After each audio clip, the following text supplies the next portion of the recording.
It was pretty great. I enjoyed talking to people, and the response which I got from the community was also great in terms of I would say reacting or interacting. That's the best thing what a speaker can expect. If people interact with you, if people like engage with you, then you have the best talk of your life. So that was pretty great. And that's what I'm hoping for in this year's Worqference as well.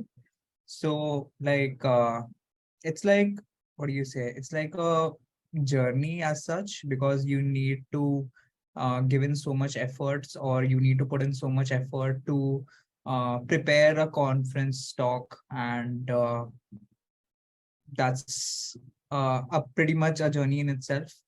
So this year, I would like love to share my knowledge and expertise. I would love to meet new people. It's like last year I had met a couple of people who were in very great posts, and they also helped me throughout my professional developments as well, and definitely helped me improve visibility in this field, and like share my knowledge. So that's what I'm looking for in this year's conference.